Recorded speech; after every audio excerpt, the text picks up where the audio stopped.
Hello viewers, Shopify স্টোরের তৃতীয় টিউটোরিয়ালে আপনাদের স্বাগতম। গত পর্বে আমরা জেনারেল সেটিং দেখছি, আজকে দেখব পেমেন্ট প্রোভাইডার্স পেমেন্ট গেটওয়ে কীভাবে সেট করতে হয় শপিফাই স্টোরে, সেটা আজকে নিয়ে আলোচনা করব সেটা নিয়ে। তো পেমেন্ট প্রোভাইডার্সে এখানে আমরা কিভাবে টাকাটা তুলব বা কাস্টমাররা কোন পেমেন্টে টাকা পাঠাবে সেটা কিভাবে সেটিং করতে হয় সেটা দেখব। তো পেমেন্ট প্রোভাইডার্সে রয়েছে পেপাল আমরা সেট করতে পারবো। পেপালের মধ্যে আমরা যদি অ্যাক্টিভ পেপালে এখানে চেকআউটে ক্লিক করি, পেপালে ক্লিক করার পর আমাদের এই ইন্টারফেসটা আসবে। এখানে আপনি আপনার লগ ইন উইথ পেপালের যে অ্যাকাউন্টে রয়েছে এখানে লগ ইন করতে হবে। লগ ইন করে সব কিছু দিয়ে এখান থেকে অ্যাক্টিভ করে নিতে হবে। এভাবে পেপাল আমরা সেটিং করতে পারি। এরপরে পেপাল অবশ্যই সেট করতে হবে, কারণ আমাদের বাংলাদেশে যদিও পেপাল নেই। শপিফাই স্টোরের জন্য আপনাকে, যদি আপনি স্টোর ক্রিয়েট করে বিজনেস করতে চান তাহলে অবশ্যই আপনাকে পেপাল অ্যাড করতে হবে, অথবা আপনার আরও অপশন রয়েছে, থার্ড পার্টি জেনারেশন রয়েছে। এখানে যদি আমরা choose third party providers click করি তাহলে এখানে আমরা টু চেক অথবা ভিসা কার্ড দিয়ে এই ধরনের কার্ড দিয়ে আমরা পেমেন্ট গেটওয়ে সেট করতে পারবো। এখানে রয়েছে মনে করো ইপে রয়েছে, বিভিন্ন ধরনের থার্ড পার্টি রয়েছে। এগুলো যদি আমাদের থাকে তাহলে আমরা এগুলো অ্যাড করতে পারবো থার্ড পার্টি হিসাবে। এরপরে রয়েছে অল্টারনেটিভ পেমেন্ট মেথড। এখানে আমরা ক্লিক করলে এখানে যেমন রয়েছে বিটকয়েন, পেপাল, এই ধরনের পেমেন্ট গেটওয়েগুলো আমরা সেট করতে পারবো আমাদের এই শপিফাই স্টোরে। সো আমাদের সবচেয়ে গুরুত্বপূর্ণ যেটা সেটা হচ্ছে ম্যানুয়াল পেমেন্ট মেথড। এটাকে আমরা এখান থেকে আমরা ব্যাংক ডিপোজিট করতে পারবো, মানি অর্ডারস, ক্যাশ অন ডেলিভারি, এগুলো আমরা সেট করতে পারবো। আমরা যদি ক্রিয়েট কাস্টম পেমেন্ট গেটওয়ে যাই তাহলে এই ধরনের একটা আমাদের পপআপ আসবে, set up manual payment method. অর্থাৎ এখানে আমাদেরকে ম্যানুয়ালি সেট আপ করতে, যেমন custom payment method name, additional details লাগবে, পেমেন্ট ইনস্ট্রাকশনস এখানে দিতে হবে। তারপরে অ্যাক্টিভ করে নিলেই আমাদের পেমেন্ট গেটওয়েটা অ্যাক্টিভ হয়ে যাবে। তো এখান থেকে তারপরে রয়েছে ব্যাংক ডিপোজিট স্যাম সিস্টেম, তারপরে মানি অর্ডারও স্যাম সিস্টেম। এই ধরনের আমাদের যদি পেমেন্ট গেটওয়েগুলো দরকার হয় তাহলে আমরা এই পেমেন্ট গেটওয়েগুলো শপিফাই স্টোরের সাথে অ্যাড করে নিতে পারবো। সবচেয়ে বড় বিষয় হচ্ছে শপিফাই স্টোরের পেমেন্ট গেটওয়ে রয়েছে, আমরা সেটাকে পেপাল যদি আমাদের না থাকে তাহলে আমরা শপিফাই স্টোরের যে পেমেন্ট গেটওয়ে রয়েছে আমরা সেটা ইউজ করতে পারি বা অ্যাক্টিভ করতে পারি। যেমন আমাদের ফাইবার অ্যাকাউন্ট রয়েছে, ফ্রিল্যান্সার অ্যাকাউন্ট রয়েছে, ঠিক পেমেন্ট গেটওয়ে শপিফাইয়ের একটি পেমেন্ট গেটওয়ে রয়েছে যেটা আমরা সেট করতে পারি। তারপরে রয়েছে পেমেন্ট ক্যাপচারের মধ্যে এখানে অটোমেটিক্যালি ম্যানুয়ালি, ঠিক আছে, এটাকে অবশ্যই অটোমেটিক্যালি করে দেব, সেভ দিয়ে দেব। তারপরে সেভ দিলাম। এরপরে বেগে যাওয়ার পর এরপরে রয়েছে চেকআউট পেজ। এই চেকআউট পেজ আমরা কাস্টমারের জন্য একটা চেকআউট পেজ ক্রিয়েট করব। এই চেকআউট পেজে আমরা কি অপশন রাখবো সেই বিষয়গুলো এখানে বলা হয়েছে। যেমন আলোচনা করব customer accounts are disable, customers will only be able to check out as the guest, অর্থাৎ কাস্টমার গেস্ট হিসেবেও একটি অ্যাকাউন্ট করতে পারে।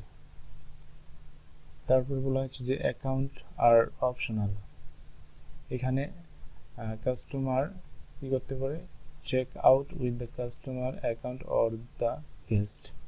কাস্টমার এখানে অ্যাকাউন্ট করতেও পারে অথবা গেস্ট হিসাবেও এটা অ্যাকাউন্ট করতে পারে, অপশনাল দেওয়াটা বেটার। তারপরে account are required, customer will be able to check out with if they have a customer account. এখানে বলা হয়েছে রিকোয়ার্ডে যদি আমরা দিই তাহলে একটা শর্ত অনুযায়ী সে একটা অ্যাকাউন্ট করবে, অতএব আমরা এটাকে দিব, এটা অ্যাকাউন্ট আর অপশনাল, এটা রাখবো। তারপর এখানে বলা হচ্ছে কাস্টমার কন্ট্যাক্ট, কাস্টমার কিভাবে কন্ট্যাক্ট করবে, টু চেক আউট, সে চেক আউট করতে পারবে দুইভাবে, একটা হচ্ছে ফোন নাম্বার, একটা হচ্ছে ইমেল দিয়ে। ঠিক আছে, আমরা যদি ফোন নাম্বার দিয়ে কাস্টমার যদি চেক আউট করে তাহলে সে SMS এর মাধ্যমে আপডেট পাবে এবং তার কাছ থেকে আমরা ইমেলটা পাবো না বা ইমেলটা পাওয়া যাবে না। আর যদি customer can only check out using email হয় তাহলে সে ইমেল দিয়ে চেক আউট করতে পারবে। টু রিসিভ শিপিং আপডেট, এটাকে অবশ্যই আমরা টিক দিব। Customer can choose to add a phone number or email to receive shipping update, অর্থাৎ কাস্টমার যখন শিপিং অ্যাড্রেস ডিফল্টভাবে সে শিপিং অ্যাড্রেস এবং বিলিং অ্যাড্রেসটা জেনারেট হয়ে যাবে। এরপরে হচ্ছে ফ্রম অপশন, ফ্রম অপশনে ফুল নেমে required last name only, required first name এবং লাস্ট নেম, ফার্স্ট নেম এবং লাস্ট নেম এটা করে দিবেন। তারপরে কোম্পানি নেম, হিডেন অ্যাড্রেস এটাকে অপশনাল করে দিবেন, শিপিং ফোন নাম্বার এটা অপশনাল। এরপরে অর্ডার প্রসেসিংটা কী হবে, while the customer is checking out, এটা ডিফল্টভাবে টিক দিয়ে রাখবেন দুইটি। Okay, after an order has been paid, যখন সে পেড করবে তাহলে কোনটা রাখবে, অটোমেটিক্যালি না do not automatically fulfil any order lines item, অবশ্যই ডু নট অটোমেটিক্যালি, কারণ অটোমেটিক্যালি সে যেন ফুলফিল না করে, সেটাকে অবশ্যই ম্যানুয়ালি তার অর্ডারটাকে ফুলফিল করতে হবে, ইনফরমেশন দিতে হবে। এখানে বলা হচ্ছে যে after an order has been fulfilled and paid করার পর automatically archive the order. Okay, আর এখানে অ্যাডিশনাল স্ক্রিপ্ট, কাস্টমারের কাছে সেলস করার পর তার কাছে কি মেসেজ যাবে এখানে আপনি সেট করে রাখতে পারেন। তারপরে email marketing show sign up, এটাকে টিক দিয়ে রাখবেন।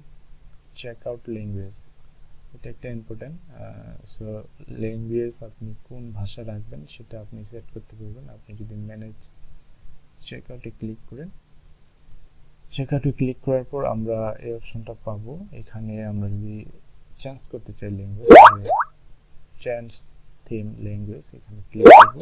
ক্লিক করার পর এখান থেকে অপশন সিলেক্ট করে আমরা যে ভাষাটা চাই, ফ্রান্স, জার্মানি, হিন্দি, যেটা আমাদের দরকার সেটা আমরা এখানে সিলেক্ট করে দিয়ে সেভ দিয়ে দেব।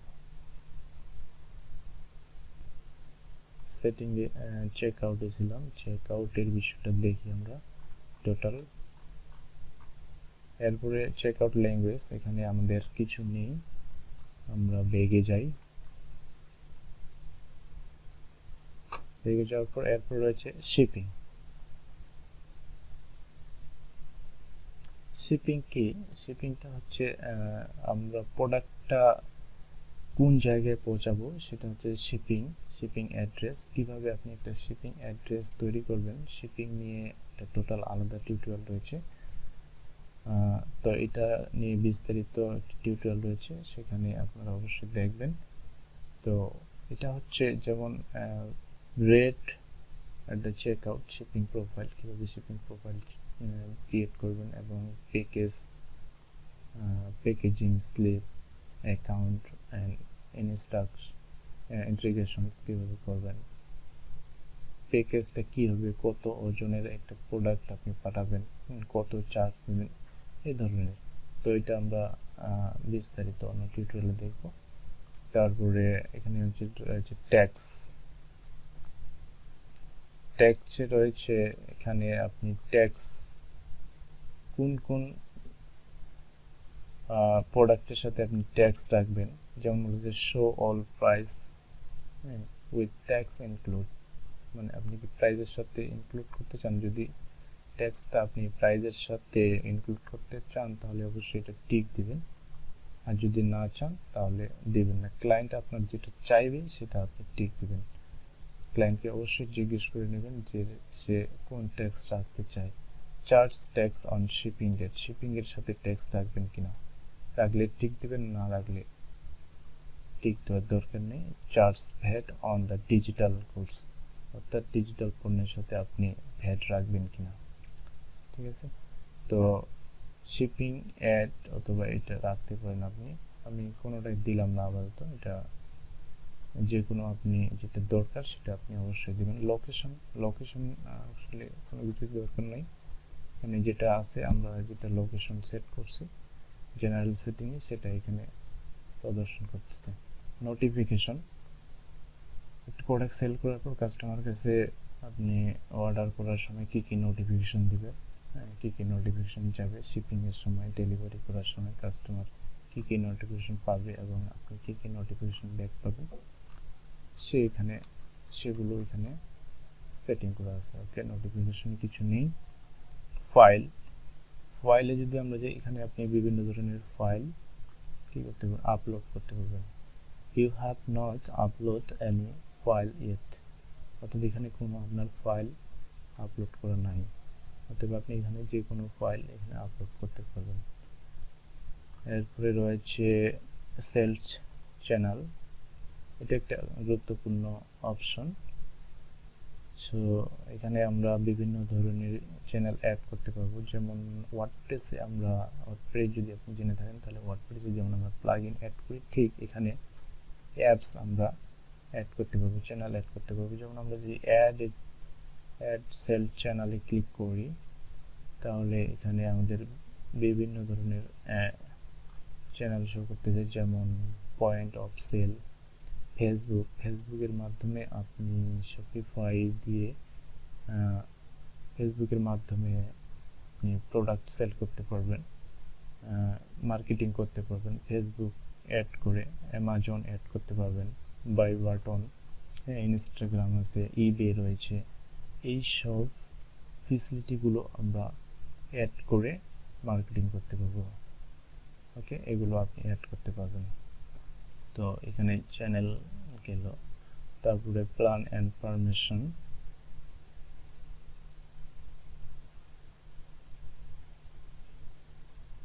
Plan details, member since, current plans এবং স্ট্যাটাস, অর্থাৎ আপনি কোন প্ল্যান ইউজ করতেছেন সেটা। এটা আমাদের বর্তমানে ট্রায়াল ভার্সন চলতেছে, তাই এখানে ট্রায়াল হচ্ছে। আপনি যখন পেইড ভার্সন কিনবেন তখন এখানে পেইড দেখাবে। পারমিশন, স্টোর ওনার, এটাতে সেট আপ করার মতো কিছু নেই। তারপরে বিলিং অ্যাড্রেস,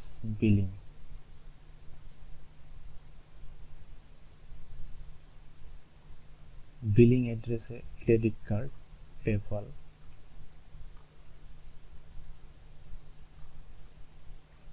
শিপিং এবং বিলিং অ্যাড্রেস নিয়ে আমাদের টিউটোরিয়াল রয়েছে। সেটিং এরপরে রয়েছে লিগাল হচ্ছে আপনি আপনার স্টোরে যেমন রিফান্ড পলিসিতে আপনি কি কি রাখবেন, এখানে একটা পেজ তৈরি করতে হবে। তারপরে প্রাইভেসি পলিসি একটা পেজ তৈরি করতে হবে, এখানে আপনি কি কি টার্মস অ্যান্ড কন্ডিশন রাখবেন সেই বিষয়গুলো লিখতে হবে। টার্মস অফ সার্ভিস, তারপরে রয়েছে শিপিং পলিসি, এই পেজগুলো ক্রিয়েট করতে হবে। এখানে আপনি কি কি টার্মস কন্ডিশন রাখবেন এসব এখানে লিখে আমাদেরকে সেভ করতে হবে। তো এই হচ্ছে লিগ্যাল। তারপরে সেটিংয়ে যদি আমরা আবার যাই, সেটিং অপশনে মোটামুটি আমাদের যেসব সেটিং করার প্রয়োজন সেগুলো হচ্ছে এগুলোই। সেটিংয়ে জেনারেল থেকে লিগাল, মোটামুটি আমরা সেটিংটি কমপ্লিট। সেটিং করার পর এরপরে আমরা যেটা করব, অ্যাপসে যদি আমরা ক্লিক করি, অ্যাপসের বিষয়টা আমি দেখাইলাম। তারপর অ্যাপস, এখান থেকে আমরা বিভিন্ন ধরনের অ্যাপস অ্যাড করতে পারবো। তো এরপরে টিউটোরিয়ালে আমরা দেখব কিভাবে একটি থিম কাস্টমাইজ করতে হয়, একটি ফ্রি থিম এবং পেইড থিম কিভাবে সেটআপ করে কিভাবে কাস্টমাইজ করতে হয়। হ্যালো ভিউয়ার্স, আমার এই টিউটোরিয়ালটি যদি আপনার ভালো লেগে থাকে তাহলে অবশ্যই আপনি কমেন্ট করে জানিয়ে দেবেন এবং নতুন ভিডিও পেতে অবশ্যই আপনি আমার এই চ্যানেলটিকে সাবস্ক্রাইব করবেন। Thank you so much.